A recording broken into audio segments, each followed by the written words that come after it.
E aí, galera, tudo bom? Olha só essa questão do Enem 2023, tá? A prova amarela, tá? Questão 97, que diz assim, ó. A pressão em ATM dentro do frasco, no momento da explosão, claro, essa pressão que está em ATM, a gente tem que tomar cuidado com as unidades. Caso esteja em outra unidade, a gente vai ter que transformar, né? Dentro do frasco, no momento da explosão, é mais próxima de novo, né? Falando de esse termo aqui, mais próximo. Ou seja, você pode aproximar o valor para resolver a questão de maneira mais rápida, tá? E lembra, a gente faz isso para não perder tanto tempo assim, nas questões. Eu sempre falo isso aqui para vocês, né? E esse termo, quando ele trata de sim mais próximo, facilita muito o cálculo, porque você pode resolver isso de formas mais rápidas. Por exemplo, vou te dar uma dica aqui nessa questão. Olha só o que ele vai falar, para a gente não perder tempo. De acordo com a Constituição Federal, é competência dos municípios o gerenciamento dos serviços de limpeza e coleta de resíduos urbanos, que é o lixo, né? No entanto, há relatos de que parte desse lixo acaba sendo incinerado, liberando substâncias tóxicas para o ambiente, causando acidentes por explosões, principalmente quando ocorre a incineração de frascos de aerosóis, como por exemplo desodorantes, inseticidas e repelentes. A temperatura elevada provoca a vaporização de todo o conteúdo dentro desse tipo de frasco, aumentando a pressão em seu interior até culminar na explosão da embalagem. Suponha que um frasco metálico de um aerosol de capacidade igual. Aí ele vai começar a dar os dados aqui para a gente que a gente vai utilizar nessa questão. Então, o volume desse frasco aqui é igual a 100 ml. Ele contém aqui 1 mol de produtos gasosos. A temperatura, e deu também aqui a temperatura para a gente, de 650 graus Celsius no momento da explosão. E considere a constante real dos gases. A gente sabe, né, que o cálculo da pressão, a gente utiliza lá a equação de Clapeyron, né? PV NRT. Como a gente quer calcular a pressão, eu vou pegar esse volume e vou passar ele aqui para baixo, dividindo aqui, ó, tá? Eu vou acabar tirando ele daqui, por exemplo, fazendo isso, ó. Então, para organizar isso aqui, só para ficar mais bonitinho, então a pressão ela é igual ao número de mols, a constante real dos gases, a temperatura, dividido pelo volume. Praticamente a gente só rearranjou aqui a equação de Clapeyron para poder encontrar essa pressão que ele pede, né? Lembra que ele falou aqui na questão? A pressão em ATM, certo? Beleza. Aí é o seguinte, vou colocar aqui os dados embaixo. O número de mols ele deu na questão, já facilitou para a gente, porque em outras questões, né, ele pode não dar o número de mols, ele dá o número de massa, depois massa molar, e a gente vai ter que calcular para poder encontrar. Aqui não, ele já facilitou. Deu o número de mols que é 0,1 mol. Aí eu vou colocar o valor da unidade para a gente ir simplificando as unidades de acordo com a constante real. Tá? Por exemplo, 1 mol, 0,1 mol, né? A constante real dos gases, que é 0,082. Aí olha só a unidade. Litro vezes ATM dividido por mol. E lá embaixo, né? Vezes Kelvin. E olha só, eu já tenho mol aqui embaixo dividindo e mol aqui em cima. Então já posso simplificar mol. Vezes a temperatura. Aí aqui tem um detalhe, né? A temperatura ela está em graus Celsius, tá? Mas a gente sabe que para essa unidade a temperatura ela tem que ser em Kelvin. Então o que eu vou fazer? Eu vou pegar os 650 e somar com 273 para poder encontrar a temperatura de graus Celsius para Kelvin. Então aqui fica 3, aqui fica 12, vai 1 e aqui fica 9. Tá? Aqui a temperatura em Kelvin, 923. 923 Kelvin. Olha só, tinha Kelvin aqui dividido e tem Kelvin aqui também. Posso simplificar. Isso aqui é dividido por o volume. E o volume ele deu aqui pra gente 100 ml. A gente sabe, né, que esse volume aqui, a unidade da constante está em litros, então o volume também tem que estar em litros. A gente vai colocar assim, ó, 0,1 litro. E olha só, tem litro aqui embaixo e litro aqui em cima, simplifica. Olha só qual foi a unidade que sobrou aqui pra gente, foi o ATM.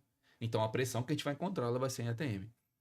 Facilitou também ainda mais porque aqui em cima tem 0,1 e aqui embaixo também tem 0,1. Eu posso simplificar.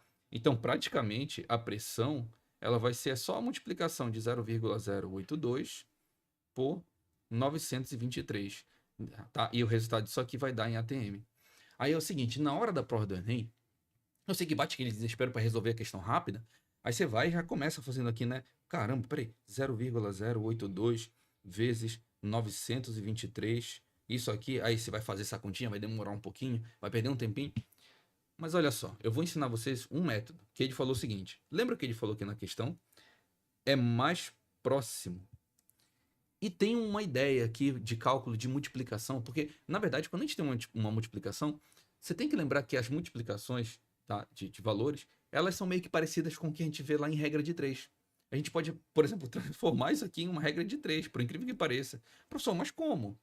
Por exemplo, 923 é um valor inteiro. Vou colocar assim, ó, 923 é um valor inteiro, tá? É um valor inteiro, um valor. Só que eu quero achar isso aqui, ó. Desse valor inteiro, eu quero achar 0,082. Por isso que eu multiplico. Multiplicar 0,082 de 923 é achar essa parte que eu tenho dentro de 923. E essa parte que eu tenho é de 0,082. Aí seria aqui uma regra de 3. Tanto é que se a gente for fazer a regra de 3, vocês vão ver que vai dar a mesma coisa aqui de cima. Tá? E por que é importante visualizar isso? Ó? X vezes 1, a gente sabe que é x, igual a 0,082 vezes 923. Gente, isso aqui não é a mesma coisa que isso? Professor, mas é isso, a gente só está perdendo tempo, a gente está indo atrás de um valor, né, que, né, eu já sei que tem que fazer isso, eu já sei que tem que multiplicar. Só que aí tu pensa no seguinte, ao invés de transformar, de falar que 923 aqui, tá, que 923 é um valor inteiro, vamos falar o seguinte, que 923 é o valor total, é 100%. Tá? Vamos pensar assim, agora tu vai começar a pensar dessa forma. E que 0,082 seria aproximadamente, aqui pra gente, 8%, né? Tu sabe que 0,082 dividido para 100 vai dar 8,2%. Mas, como ele falou na questão, é mais próximo, então vamos colocar 8%. Aí pensa comigo, de novo, 8% não é próximo de 10%? Tá? Olha só, a gente está tentando chegar o mais rápido possível nessa resolução. Claro que pensando de maneira matemática, né? Sem precisar ter que fazer aquele cálculo.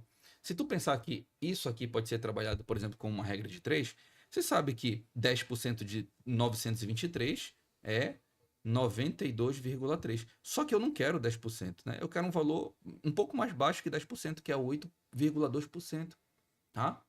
Então, um valor mais baixo, um pouco que esse, é a minha alternativa correta.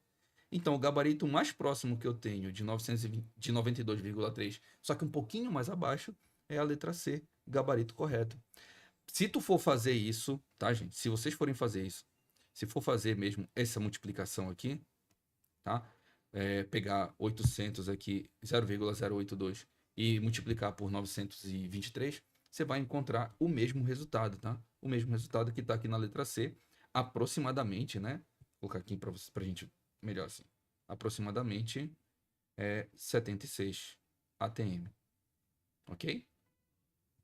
Se fizer essa multiplicação. Você pode fazer a multiplicação, mas você pode também raciocinar e tentar chegar a um valor mais rápido, né? De maneira mais rápida. Gente, eu espero que vocês tenham entendido. Tudo é válido desde que vocês consigam aplicar isso numa questão e chegar à resolução de maneira mais rápida. Se vocês conseguem resolver a questão de maneira mais rápida, utilizando o método que tu tem, utiliza ele, tá? Trabalhando com seus cálculos matemáticos que você já sabe. É isso, pessoal. Bons estudos e até a próxima correção. Tchau.